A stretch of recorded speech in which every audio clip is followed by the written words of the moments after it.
Hi, so my name is Miss Singh, and this is one of my 2 theater classes.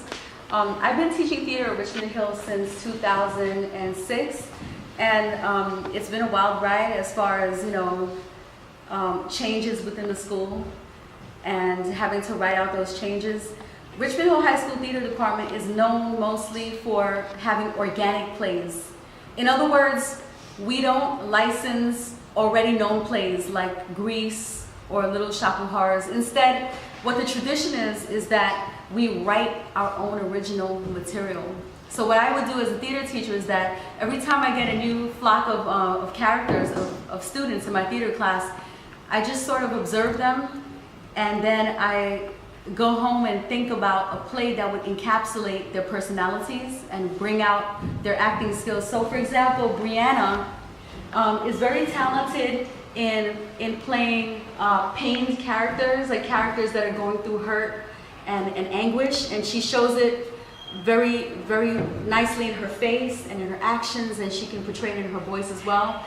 So I knew that I wanted to write a play about someone being persecuted. So that was the first starting point for me with this play. 4, 3, 2, 1. You're burning the wrong people. It's not the women who finished swim nor all the sinners. It's the preacher himself, Father Brown. Blasphemy! You must not look. It is good for children to involve themselves in the affairs of men. I've seen what he is. I've seen what he did on this Mayflower. The white pilgrims we lost? It wasn't a sickness of deceit. Father Brown was biting their flesh and drinking their blood. He became drunk, it seemed, as if their blood were wine. Mrs. Turner simply jumped into the water to escape him when he came upon her. She has brought the devil upon us. 3 dead men and a missing preacher. Mr. Brown was a godly man. If he indeed was biting people, it was because of you, woman. You have made him mad.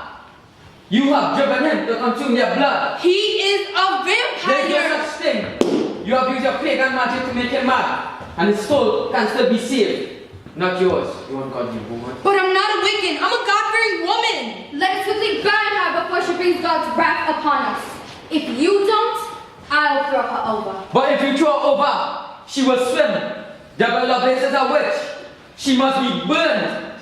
Our leader has gone missing, so we must vote. All in favor of burning her.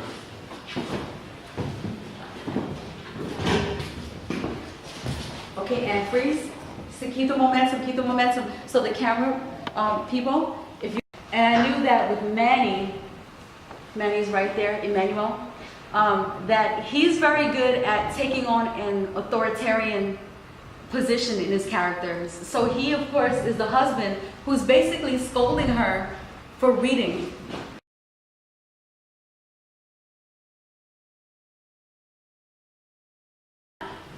All say yeas, except young Jim Blight. Do you not vote?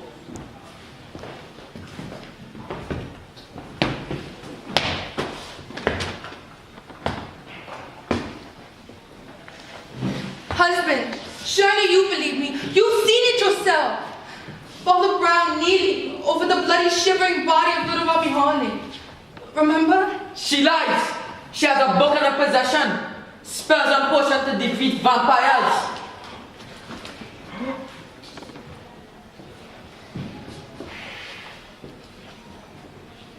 You have not been yourself as a founder.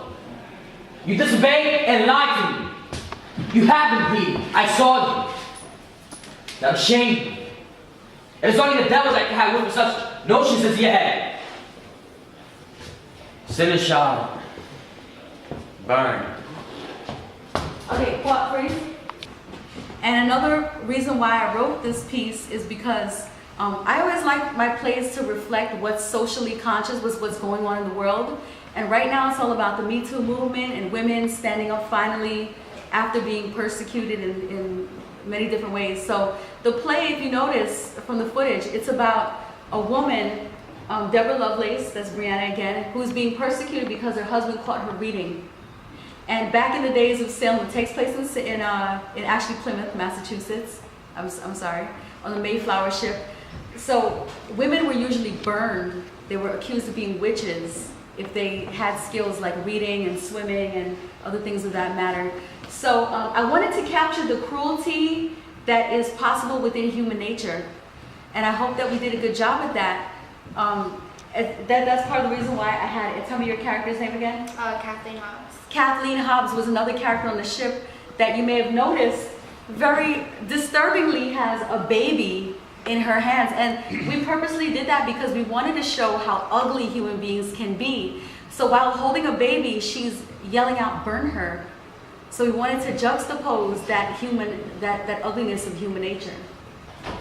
You have used your pagan magic to make him mad, and his soul can still be saved, not yours, you ungodly woman. But I'm not a wicked. I'm a God-fearing woman. Let us quickly burn her before she brings God's wrath upon us.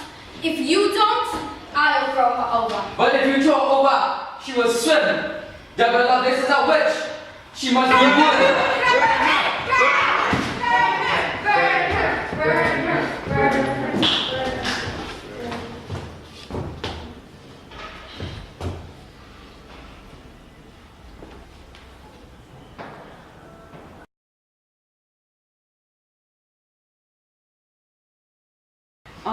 Also, there's a backstory going on that you wouldn't understand by just looking at the first scene. But Sunil's character, I don't know if we gave it to Tim. His character, Tim Peabody, is actually, he's keeping it on the down low, but he is the nephew of Deborah Lovelace who's being burned.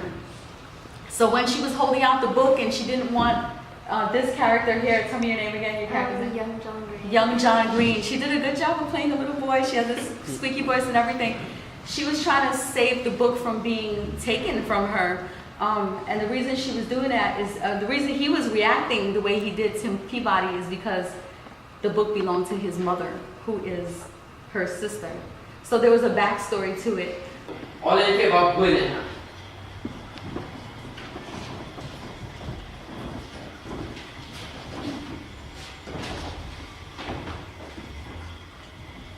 We all say yes, except young Jim Blight. Do you not vote? Should we not take your child before we burn her? Get more information off these vampires? Perhaps she knows what happened to Father Brown. He's not your friend. He's a vampire. What is this thing? This vampire? Read it and you will see. They have existed as long as us. She confesses her sins. She reads.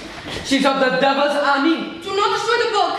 My sister gave it to me. Okay, Anne Freeze, can we take you here from the run? One person I just have to give a quick shout out to Nathaniel, because he's actually filling in for an actor who wasn't there. But what I find about Nathaniel is that you can plug him into almost any scene and he's like a chameleon. He can play any role. And today he just carried the whole scene as far as facial expression. His role was there. See, in theater there are no small actors.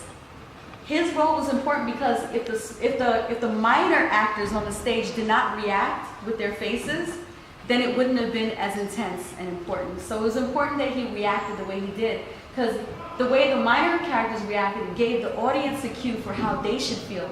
So when we see his face, can you give us a sample of the face? Like that. It's giving us a cue like, oh my gosh, this is something important that we should react to. He must not look. It is rude for children to involve themselves in the affairs of men. I've seen what he is. I've seen what he did on this Mayflower. The 5 pilgrims you lost? It wasn't a sickness of the sea.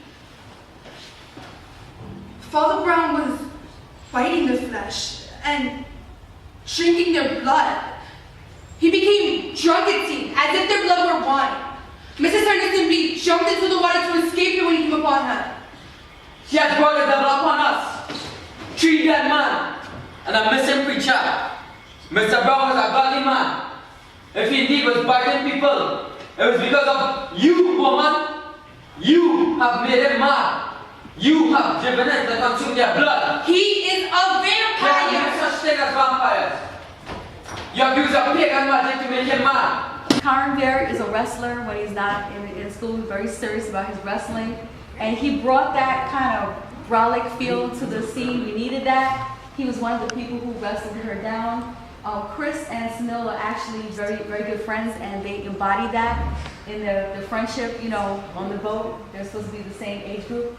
Cameron was just amazing. Like he filled in for us so many times, and you know he was great at the same thing that Nathaniel did at showing his facial reactions. Look at you copying. Take a lot of hard work. Blood, tears. No. A lot of practice, where A lot of times practice. I laughed a lot. Richmond Hill was best actor. like it would take a lot of practice, and all those practices, it kind of like got to the point where it was like, because you were so used to it, so it was hard to keep that level there. No lines. Let me ask my actors. What do you think was the hardest part Me not laughing. about getting to him not laughing? But as far as like, was it memorizing the lines? Was it keeping it fresh each time I paused you and made you do it again? I only had 2 lines. It wasn't that hard to memorize, but I feel like when he came to talk to like over there, it was kind of hard not to laugh. Yeah. No So that when lines. he came up to me, I didn't know what I was supposed to do. I tried so hard not to laugh, and I bite my tongue. So this is actually a phenomenon that happens while people are doing theater productions. Sometimes the cast gets so close that they goof around backstage. You heard me kind of yell at them a little bit. But sometimes it creates too much of a comfortable feel. And then when they're on stage, that tension is not there. So they always have to work hard to keep it fresh. It is true. That is definitely one of the challenges. What about memorizing the lines? How many of you, just raising your hand, how many of you struggle with memorizing the lines? Maybe not struggle, maybe struggle is not the right word, but was it a challenge? Yeah, like Memorizing some the lines? words, yeah, I was like too quick with it. Like I was saying the word too quick, so it was gonna be hard for me. Miss, overall, it was very hard. My role was the hardest, I believe, because you know how much I had to practice. Right after practice, I had to go in the shower. I was practicing everything while I was taking a shower, so it's like. That's hard work and Very dedication. hard work. And you know, too, from a layman's perspective, a lot of people in the audience think that acting is just about memorizing the lines and going up there and doing that. No, so much more. Putting yourself in the shoes. So using empathy, they learned a technique. Anybody want to tell them about sense memory? Oh, yes. Okay. So you have to, like, for example, like my character, I had to be kind of like scared, because I was going to get burned, obviously. And I had to think of a time, basically, when I was, you could have picked apart from a movie, a scene that you felt scared in, and you use it. You think back to it and you feel the emotion, if you don't have your own personal feeling. And how about Manny? What did you find that was a challenge? Yeah. Well, pronunciation of some words were flat. Yeah, so one thing that was challenging for him is that Notion. the word notions he couldn't say right, but because this was a period piece, it was set in the 1600s, I had to kind of ask them to erase their Queen's dialect, their Queen's accent, or whatever you call it. So that was a bit of a challenge as well, because we were living in 2018 and they're teenagers, so it was definitely hard doing that. Any last thoughts from my crew? It was fun. Like I said, a lot of hard work. I'm so proud of them, and one day when I retire, I'm gonna come back to this room and look on the stage, and I'll probably get overwhelmed with emotion, because it's not just this class, but every year we perform something that's pulls at the heartstrings. Every year we perform something that pulls at the heartstrings. My theater class, and that stage is a space that created so much art and so much beauty. And it's a powerful, you can feel the powerful energy when you're up there. Did you not feel the powerful energy? Yeah. There were many that came before them that did similar things. Sorry for interrupting. I'm so proud of you guys. Thank you. Your next act is right here, baby. Let's get it.